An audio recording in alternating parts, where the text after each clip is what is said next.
읽은 에베소서 3장에 있는 말씀, 특별히 오늘은 충만이라는 단어를 제가 이 말씀을 읽으면서 참 마음속에 새겼는데, 어떻게 오늘 하루도 하나님의 은혜로 충만한 삶을 사셨습니까? 아이, 대답이 어떻게 충만한 삶을 오늘 하루도 살아가셨습니까? 네, 대답이 클수록 더 충만해집니다. 채워주실 줄로 믿습니다. 할렐루야. 네. 구원받은 하나님의 자녀임에도 불구하고 늘 부족하고 궁핍하게 살아가는 우리 성도님들이 계시지 않은지 모르겠습니다. 성령님의 동행하심을 늘 우리가 순간순간 느끼면서 시종일관 우리가 늘 충만한 모습으로 살아가면 얼마나 좋을까 생각해 봅니다. 저도 우리 모든 개포의 성도님들이 하나님의 충만하심으로 여러분들도 늘 충만한 삶을 살아갈 수 있기를 간절히 기도합니다. 아마 오늘 읽은 말씀이 사실은 사도 바울이 특별한 애정과 관심 갖고 있었던 교회인데, 이 에베소 교회를 향한 간절한 기도고 이 성도들을 향한 사도 바울의 마음이었습니다. 물론 이 말씀을 읽으면서 저도 우리 개포교회 성도님을 향한 저의 마음으로 담아서 오늘 이 말씀을 읽었습니다. 오늘 이 말씀 속에 보게 되면, 이러므로 내가 하늘과 땅에 있는 각 족속에게 이름을 주신 아버지 앞에 무릎을 꿇고 비노니 그의 영광의 풍성함을 따라 그의 성령으로 말미암아 너희 속사람을 능력으로 강건하게 하시오며 믿음으로 말미암아 그리스도께서 너희 마음에 계시게 하옵시고 너희가 사랑 가운데서 뿌리가 박히고 터가 굳어져서 능히 모든 성도와 함께 지식에 넘치는 그리스도의 사랑을 알고 그 너비와 길이와 깊이와 높이가 어떠함을 깨달아 하나님의 모든 충만하신 것으로 너에게 충만하게 하시기를 원하노라. 유대인들은 늘 풀을 찾아 떠돌아다니는 유목민이었습니다. 근데 요즘에 보면 현대인들도 유목민이라고 해요. 현대인들은 뭘 찾아다닐까요? 현대인들은 전기 콘센트와 와이파이를 찾아다니고 있습니다. 여러분들 어떠신지 모르지만 젊은 아이들 보면은요, 뭐 카페나 이런 데 딱 들어가면 첫 번째 물어보는 질문이 있습니다. 비번이 뭔가요? 이렇게 물어봐요. 와이파이 비번. 항상 갈급함 속에 살아갑니다. 그리고 요즘에는 새로 이렇게 잘 리모델링된 카페를 가보면 심지어 테이블마다 전기 콘센트가 다 있습니다. 항상 전기가 부족한 친구들이 많이 있습니다. 혹시 여러분 중요한 연락을 받아야 되는데 핸드폰 배터리가 5%밖에 남지 않았었던 적 혹시 있습니까? 삑삑거리는 경고음을 들으면 여러분의 심장은 어떠십니까? 별로 그런 일이 없으시군요. 그러면 화면도요 제일 어둡게 해놓습니다. 화면이 밝으면 배터리가 빨리 닳잖아요. 그리고 얼른 끕니다. 일단 모든 기능을 대부분 다 정지시키고, 혹시 중요한 연락이 올 것 같으면 어떻게 아무리 궁금해도 절대 화면을 켜지 않습니다. 배터리가 나갈까봐 불안해서. 근데 배터리가 꽉 차 있으면 어떻습니까? 계속 켜고 인터넷 서핑도 하고 유튜브를 틀어서 음악도 핸드폰으로 틀어서 놓기도 하고요. 그리고 뭐 여러 가지 다양한 기능들을 마음 놓고 씁니다. 심지어 전원에 딱 꽂혀 있으면 두말할 필요가 없겠죠. 아무런 제약 없이 마음껏 쓰리라고 생각을 합니다. 우리 살아가다 보면 자동차도 똑같은 경험을 하게 됩니다. 연료가 가득 차 있으면 어떻습니까? 이런 더운 날 에어컨 딱 틀고 언덕이 나오면 엑셀 밟고 쫙 가속해서 올라갑니다. 추월도 쌩쌩하면서 즐겁게 운행을 하는데, 막 달리고 있는데, 고속도로를 달리고 있는데 앵꼬등이 딱 들어왔어요. 그런데 딱 나가는 곳 휴게소를 막 지났어요. 표지판에 다음 휴게소 30km. 앵꼬등은 계속 깜빡거립니다. 여러분 심장이 두근두근하지 않습니까? 그때부터는 어떻게 합니까? 일단 에어컨을 끕니다. 에어컨도 연료 소비가 많다고 하니까 딱 끄고 막 세게 달리다가요 정속 주행을 합니다. 경제 속도 80km에서 100km, 절대 속도 가속 안 합니다. 추월 안 합니다. 다음 이 주유소가 나올 때까지는 어떻게 해서든지 아껴서 씁니다. 사실 보면 우리 신앙생활도 비슷합니다. 우리가 영적으로 충만할 때는요, 세상에 어떤 문제가 와도 능히 믿음으로 잘 이겨내고요, 그리고 담대하게 나가서 싸워서 이기고, 그리고 어떤 유혹에도 흔들리지 않고 다 믿음으로 나아가는데, 그런데 우리가 영적으로 충만하지 못하다고 느껴질 때는 어떻습니까? 나도 모르게 의심에 무엇인가가 나를 흔들기 시작하고 조금만 어려움과 고난이 찾아와도 나도 모르게 자꾸 불평과 원망이 나오게 됩니다. 세상의 즐거움에 자꾸 나의 시선을 뺏기게 되고, 그리고 나도 모르게 나의 발걸음이 하나님을 향한 발걸음보다는 세상을 향한 발걸음으로 나아갈 때가 있는 것을 보게 됩니다. 오늘 이 말씀을 읽으면서 기왕이면 여러분 충만한 신앙생활 하시되 기름 꽉 차서 마음껏 엑셀 밟고 달릴 수 있는 자동차처럼 여러분의 신앙생활이 주님을 향해서 달려나갈 수 있는 그런 충만한 신앙생활 되기를 간절히 부탁을 드립니다. 오늘 사도 바울이 본문의 말씀에 보면 하나님 앞에 무릎 꿇고 기도하는 모습을 보여주고 있습니다. 무릎 꿇고 기도하는 것은 간절함의 표현이고 절대적인 순종의 모습이겠죠. 다른 것은 바라보지 않고 오직 하나님 한 분만을 바라보며 기도하고 있습니다. 무엇을 위한 기도입니까? 에베소 교회 성도들이 충만한 삶을 살기 원하는 간절한 사도의 기도였습니다. 그런데 이런 충만함은 부요함이나 그런 어떤 소유, 물질적인 양에 있는 것 같지 않습니다. 무엇을 바라보느냐, 어떤 방향으로 나아가느냐가 더 중요한 것인데, 우리가 충만한 삶을 살기 위해서는 어떻게 해야 되느냐? 첫째는 우리가 하나님만을 바라보는 삶을 살아야 합니다. 무엇인가 우리 신앙생활에 집중의 원리가 필요합니다. 에덴 동산에 살던 아담과 하와는 진짜 부족한 게 없는 삶이었습니다. 창세기 2장 16절에 보면 여호와 하나님이 그 사람에게 명하여 이르시되 아담에게요, 동산 각종 나무의 열매는 내가 임의로 먹되, 이렇게 말씀하셨어요. 다시 말하면 동산에 있는 모든 나무의 열매는 다 먹어도 좋다는 겁니다. 그러나 17절에 선악을 알게 하는 나무의 열매는 먹지 말라. 내가 먹는 날에는 반드시 죽으리라. 여러분, 동산 안에 있는 모든 나무의 열매를 먹을 수 있었습니다. 몇 그루의 나무가 있었는지는 모르지만 하나님이 아담과 하와에게 결코 부족한 만큼의 나무를 주지 않으셨을 것은 확실합니다. 너무나도 충만한 환경이었습니다. 그런데 이 충만함이 사라지게 된 원인이 어디에 있습니까? 먹지 말라고 했던 딱 하나, 그 나무의 열매를 보는 순간 그들에게는 충만함이 안개처럼 사라지게 됩니다. 물론 뱀의 유혹이 있었죠. 하나님이 주신 충만함으로 만족하고 다른 소리에 귀 기울이지 않았더라면 늘 충만하게 살았을 것입니다. 그러나 불행하게도 보지 말아야 될 선악과를 보게 되고 듣지 말아야 될 뱀의 유혹에, 목소리에 귀 기울이는 순간 마음속에는 보암직도 하고 먹음직도 하다는 그릇된 생각이 싹트게 된 것입니다. 여러분, 하와가 선악과를 처음 먹게 되는데 선악과를 먹은 것이 궁핍해서일까요? 먹을 것이 없어서 선악과를 먹을 수밖에 없었던 것일까요? 하와나 아담은 절대 빈곤 때문에 어쩔 수 없이 선악과를 따먹은 것이 아닙니다. 모든 나무의 열매를 다 먹을 수 있는 최대의 풍족함을 가지고 있었지만 문제는 하나님의 말씀에 귀 기울이고 하나님께만 집중해야 되는데 그러지 않고 그는 한눈을 팔았기 때문에 그만 그 나머지 모든 열매까지도 먹을 수 없는 불행한 결과를 맞이하게 되었다고 하는 사실입니다. 돌아온 탕자의 이야기도 마찬가지입니다. 아버지의 유산을 먼저 받아가지고 떠난 둘째 아들이 다 탕진하고 돌아왔을 때 큰아들은 어떤 반응을 보입니까? 누가복음 15장에 보면 저가 노하여 들어가기를 즐겨 아니하거늘, 작은아들이 와서 이제 잔치를 막 배설하는 상황 아닙니까? 아버지가 나와서 권한데 너도 이제 들어와서 같이, 동생이 왔는데 기쁘게 잔치에 참여하고, 그리고 얼마나 고생했고 힘들었을 텐데 동생 환영해주고 축하해주고 우리 잔치를 기쁘게 열자라고 말하셨겠죠. 아버지께 대답하여 가로되 내가 여러 해 아버지를 섬겨 명을 어김이 없거늘 내게는 염소 새끼라도 주어 나와 내 벗으로 즐기게 하신 일이 없더니 아버지의 살림을 창기와 함께 먹어버린 이 아들이 돌아오매 이를 위하여 살진 송아지를 잡았나이다. 이것이 큰아들의 이야기였습니다. 사실 큰아들은 작은아들이 돌아오기 전까지는 아무런 불평 없이 늘 충만하게 살았습니다.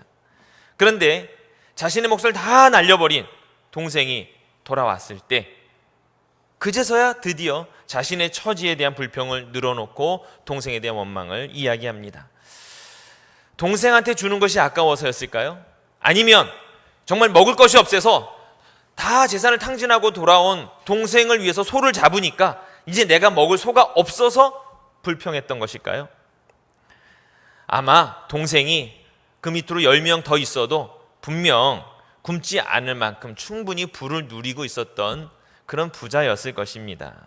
그런데 내가 열심히 일하고 있을 때 유흥을 즐기고 어느 순간 나타난 이 동생이 다 내 것이라고 여겼던 것을 함께 나누게 될 때 아마 그만 화가 나고, 내가 열심히 아버지로 해서 일했는데 동생은 놀고 먹다가 다 탕진하고 돌아와서 아버지 아들이라고 이렇게 환영받고 잔치를 여는 걸 보면서 어쩌면 속상했을지 모릅니다. 동생을 보는 순간 나의 모든 충만함이 사라지고 불평으로 그의 삶이 변화되는 것을 봅니다. 아버지 밑에서 아버지만 보고 내가 할 일만 충실히 했을 때는 사실 불평이 없었거든요. 근데 돌아온 자기의 동생을 바라보는 순간 불평이 시작되게 됩니다. 그때 아버지는 이렇게 말합니다. 누가복음 15장 31절에 아버지가 이르되 예 너는 항상 나와 함께 있으니 내 것이 다 내 것이로되. 이전에도 그랬고 지금도 그렇고 앞으로도 그럴 것입니다. 큰아들은 아버지의 것이 다 자신의 것이었어요. 지금도 마찬가지입니다. 둘째 아들이 돌아왔으나 그러나 아버지의 것이 다 자기 것이었는데 그만 아버지 것이 내 것임에도 불구하고, 다시 말해서 결코 부족함이 없음에도 불구하고 이 큰아들은 동생이 돌아오는 순간 충만함을 누리지 못하고 있다고 하는 사실입니다. 형이 동생을 보지 않고 아버님만을 바라보았다면 결코 이런 어리석은 불평은 늘어놓지 않았을 것입니다. 아버지가 집 나간 아들을 기다리는 그 애절한 마음이 얼마나 컸는지 아버지를 바라보면서 그 마음의 상태를 읽었더라면 동생이 왔을 때 과연 이런 반응을 보였을까? 그리고 늘 마을 어귀에까지 나가서 동생을 기다리는 그 아버지의 애틋함을 알았더라면 과연 이랬을까 하는 그런 생각을 해봅니다. 돌아온 아들이 너무나 기뻐서 흥분을 감추지 못하며 모든 것이라도 줄 수 있을 만큼 그 아버지의 기쁨이 얼마나 컸는지 이 큰아들이 그 아버지를 바라보면서 그 기쁨을 알았더라면 과연 이렇게 불평과 원망을 늘어놓았을까 하는 생각을 해보는 것입니다. 진정한 충만한 삶의 모습이 어디서부터 오느냐? 그것은 하나님을 바라보는 데서부터 온다고 하는 사실입니다. 충만함은 내가 얼마나 많은 것을 가지고 있느냐 하는 것이 아닌 것 같아요. 아무리 동산의 실과가 많아도 충만함을 누리지 못할 수 있는 것입니다. 아버지 것이 다 내 것인데 아버지는 그렇게 큰 부자임에도 불구하고 그리고 맏아들임에도 불구하고 하나님을 바라보지 않으면 우리에게 충만함이 사라진다고 하는 사실입니다. 여러분의 삶이 좀 하나님만을 바라보는 충만한 삶이 될 수 있기를 간절히 바랍니다. 여러분이 어떤 집에 사는지, 여러분의 소유가 얼마인지가 중요한 것이 아니라 하나님 아버지가 나의 아버지 되심을 고백하며 하나님만을 바라보고 있다면 우리는 이미 충만한 삶을 사는 삶이 될 수 있다고 하는 사실입니다. 여러분, 둘째로 충만한 삶을 살기 위해서는요, 충만함의 뿌리를 알아야 합니다. 근거와 출처를 알아야 합니다. 다시 말하면 하나님의 선물로, 하나님의 은혜로 우리가 모든 순간을 살아가고 있다고 하는 것을 인정할 때 진정한 충만한 삶이 우리에게 임하게 된다고 하는 사실입니다. 출애굽기 16장에 보면 내가 이스라엘 자손의 원망함을 들었노라. 그들에게 고하여 이르기를 내가 해질 때에는 고기를 먹고 아침에는 떡으로 배부르리니 나는 여호와 너의 하나님인 줄 알리라 하라 하시니라. 하나님께서 이스라엘 백성들의 목소리를 듣고 매일매일 만나를 내려주셨고 메추라기도 주셨습니다. 그런데 35절에 보면 이스라엘 자손이 사람 사는 땅에 이르기까지 40년 동안 만나를 먹되 곧 가나안 지경에 이르기까지 그들이 만나를 먹었더라 하는 말씀으로 쫙 정리가 됩니다. 40년 동안 하나님이 주신 만나와 메추라기를 먹었습니다. 그러나 만나와 메추라기를 먹는 40년 동안 늘 감사와 충만함으로만 살았느냐? 결코 그렇지 않았다는 데 문제가 있습니다. 허벌판 광야길에서 40년 동안 살면서 한 번도 농사를 지은 적이 없습니다. 그런데 한 끼도 굶지 않았습니다. 그러면 충만한 건가요? 충만하지 않은 건가요? 좀 고민이 되시나요? 밥상에 반찬이 몇 개 더 있어야 되나요? 곡괭이질 한번 하지 않았지만 40년을 먹었지만 불평과 원망을 늘어놓습니다. 왜냐하면 이스라엘 백성들은 만나를 내려주신 하나님을 바라보지 않았고요, 늘 허업을판 광야만 바라보았기 때문입니다. 일용할 양식을 허락하신 하나님을 바라보지 않고 과거 노예로 살던 그 애굽 그때 밥상의 반찬의 개수를 헤아렸기 때문에 매일 만나를 내려주시는 하나님의 은혜를 잊고 그 가운데서도 원망과 불평을 늘어놓았다고 하는 사실입니다. 물론 광야에서 식탁 메뉴가 그렇게 풍성하지는 않았던 것은 사실인 것 같습니다. 그리고 어쩌면 매일 먹는 만나가 입에 질렸을지도 모릅니다. 가끔이라도 명절이면 먹었던 고깃국이 생각났을지도 모릅니다. 그러나 애굽으로부터 구원해 주신 하나님의 은혜를 생각한다면, 그리고 아무것도 없는 사막에서 40년 동안 한 끼도 굶지 않도록 하나님이 만나를 내려주셨다고 하는 사실을 기억한다면 늘 찬송으로 충만한 삶을 살 수 있지 않았을까 하는 것입니다. 여러분이 누리고 있는 모든 것들은 다 하나님 주신 선물입니다. 여러분이 땀 흘린 것 같지만 여러분의 땀으로 결코 얻을 수 없는 것들을 여러분은 누리고 있는 것입니다. 욥기 1장 21절에 보면 이르되 내가 모태에서 알몸으로 나와 싸운즉 또한 알몸이 그리로 돌아갈지라 주신 이도 여호와시요 거두신 이도 여호와시니 여호와의 이름이 찬송을 받을지니이다 하고 말씀합니다. 적신으로 나온 우리가, 알몸으로 나온 우리가 알몸으로 돌아가는데 이 땅에 누리고 있는 모든 것들은 결국 하나님이 주신 선물이라는 거죠. 이 모든 것들이 하나님의 것이라고 하는 것을 인정한다면 아무리 작은 것일지라도 그것을 통해서 우리는 충만한 삶을 누릴 수 있다고 하는 사실입니다. 알몸으로 나온 우리가 지금 누리고 있는 모든 것 하나님의 은혜이고 선물이기 때문입니다. 하나님의 은혜로 날마다 충만한 삶을 살아가는 우리 개포의 모든 성도님들 되시기를 간절히 부탁을 드립니다. 디모데전서에도 이렇게 말합니다. 6장에 6절에서부터 8절까지 보면 그러나 지족하는 마음이 있으면 경건이 큰 이익이 되느니라. 우리가 세상에 아무것도 가지고 온 것이 없음에 또한 아무것도 가지고 가지 못하리니 우리가 먹을 것과 입을 것이 있은즉 족한 줄로 알 것이니라. 많은 양으로 또 많은 소유로 부요함으로 감사를 누리는 것, 풍요를 누리는 것, 그리고 충만함을 누리는 것이 아니라고 하는 사실입니다. 하나님으로부터 선물임을 인정한다면 우리는 아무리 작은 것도 모두 축복이고 감사고 나의 삶을 충만하게 만드는 그러한 요소가 된다고 하는 사실입니다. 우리가 충만한 삶을 살기 위해서는요, 셋째로 성령님과 함께하는 삶을 살아야 합니다.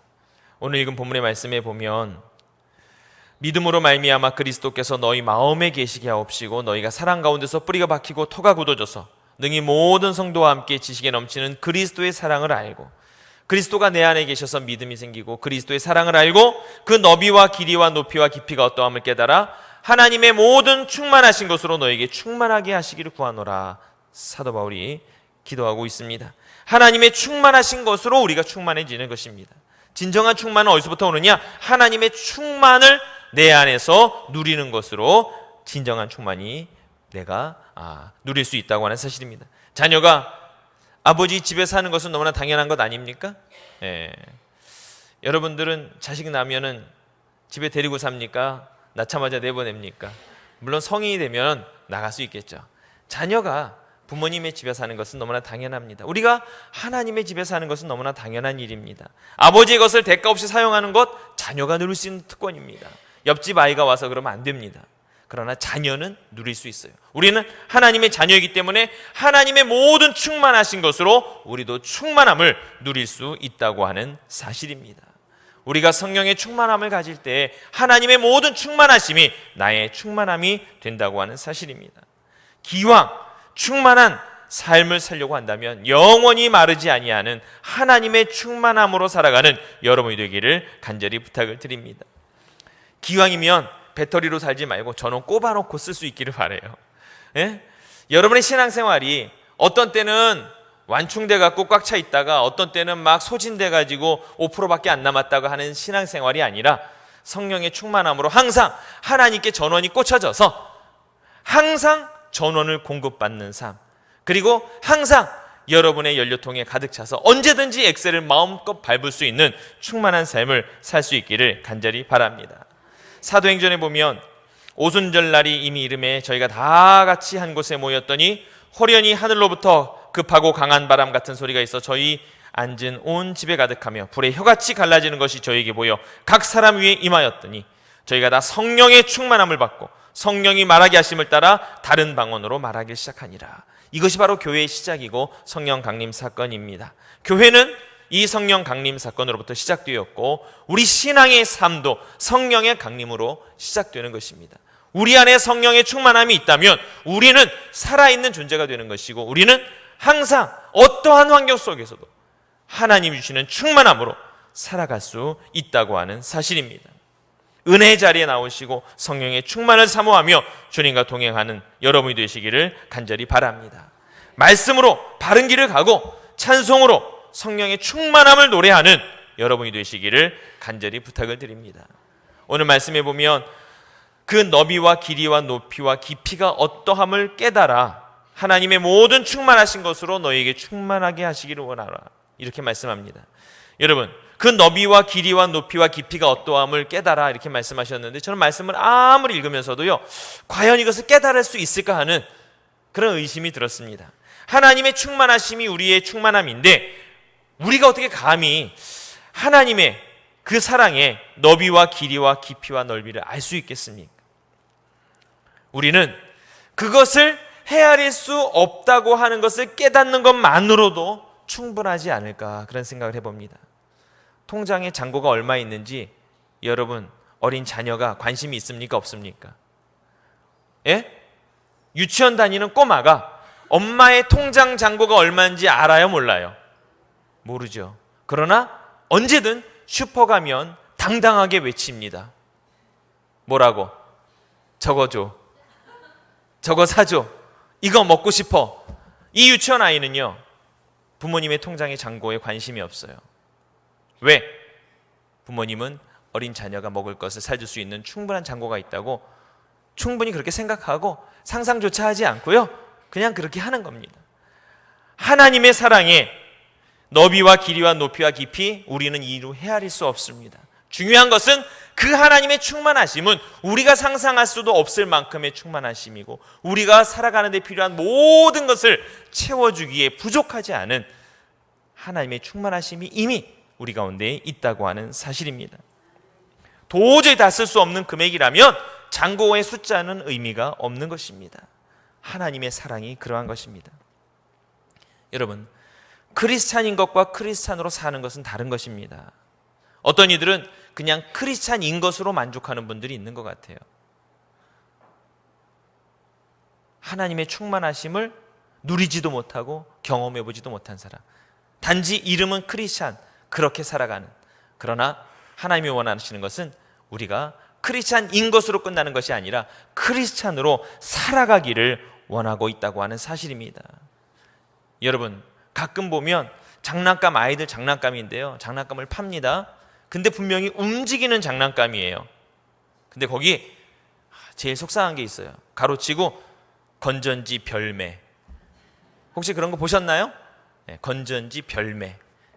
이 장난감인 것만으로도 충분합니다. 그렇죠? 그러나 그 장난감에 건전지를 사서 넣으면 얘가 살아 움직여요. 근데 건전지를 넣지 않으면 그냥 장난감이에요. 움직이지 않는, 장식장에 들어있는. 우리가 하나님이 주신 충만함을 누리지 못한다면 어쩌면 움직이는 장난감인데 건전지를 넣지 않아서 장식장에 그냥 서 있는 모습이 아닐까 하는 그런 생각을 해봅니다. 살아있어 영향력 있는 그리스도인의 삶, 활력 있어 충만한 신앙생활로 세상 사람들에게 영향력을 끼치는 그리스도인, 성령의 충만함에 건전지가 항상 들어있어서 하나님이 기뻐하시는 일로 세상 속에서 빛과 소금의 역할을 감당하는 그리스도인, 이것이 바로 충만한 하나님이 원하시는 그리스도인의 모습이 아니겠냐 하는 것입니다. 여러분의 삶이 측량할 수 없는 하나님의 충만하심으로 채워져서 날마다 궁핍하고 부족하고 연약하고 아쉬운 모습이 아니라 하나님의 일을 능히 감당하고도 남을 수 있는, 그리고 어느 곳에서든지 활력 있는 존재가 되어서 세상을 변화시키고 세상 속에 복음을 전하는 그러한 생명력 있는 성령의 충만한 성도의 삶을 살아갈 수 있기를 간절히 부탁을 드립니다. 함께 기도하겠습니다.